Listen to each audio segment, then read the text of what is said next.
So, you know, in the whole floor debate with the Republicans were, this is made up numbers. This isn't real. This is showbiz. Well, what's real is there's $640 million in surplus. And it came at the expense of AIDS patients, abused children, the elderly that are sick, and, you know, for people saying, well, this is politics, this ain't politics. This is personal. You hurt people that are vulnerable.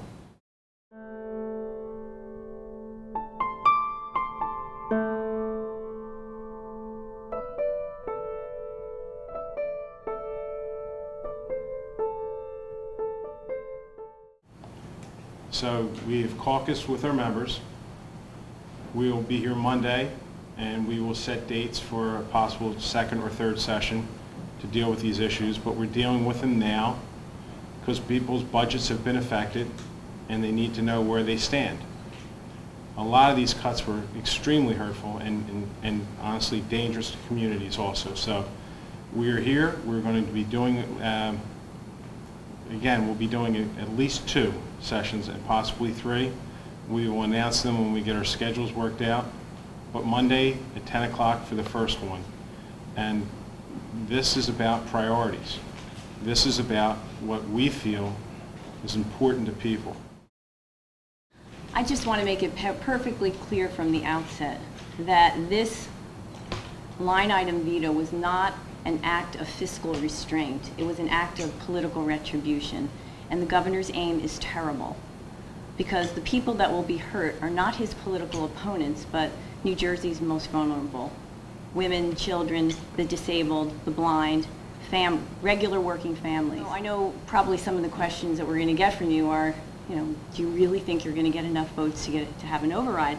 And you know, our chances are slim. But I think that we have a responsibility, and Monday will be a day of reckoning, because then our Republican colleagues will have an opportunity to make a choice. And to me, the choice is very simple.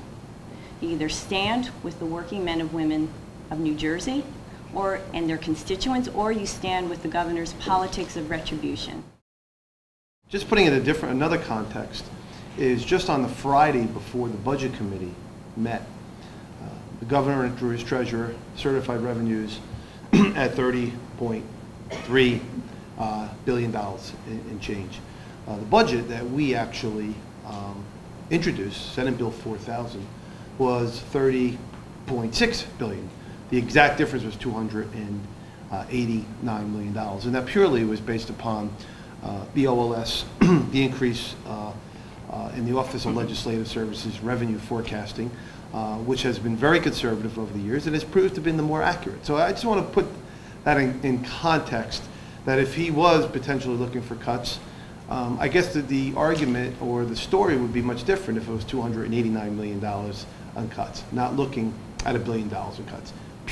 Clearly, why he went to the higher number was purely retaliation, political retaliation, and to send a message to those who disagree with him, to those who publicly disagree with him, that there will be a price to pay. And unfortunately, the price to pay is not about us or any of us in the legislature.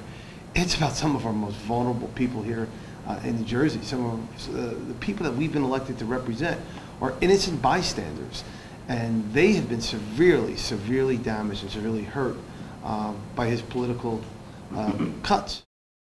Listen, when you look at the cuts, and Paul touched on it, the comment I made, Mr. Potter, I mean it. Someone sat down at a desk with a piece of paper and looked at the Buono program for children. What's this do? Yeah, I'll cut it. It's a conscious decision to make. You know, the medically dual eligibles, they're the poorest people and the most frail, older, population in the state. They're now going to have to pay about $300 a year more for prescription copays. And it wasn't for cutting the budget. You know what I'm saying? It's not like taxpayers are saving one nickel, that one citizen's getting a bigger property tax rebate. It's what rich people do. They take more money and they put it back in their bank account. And that's what the governor did.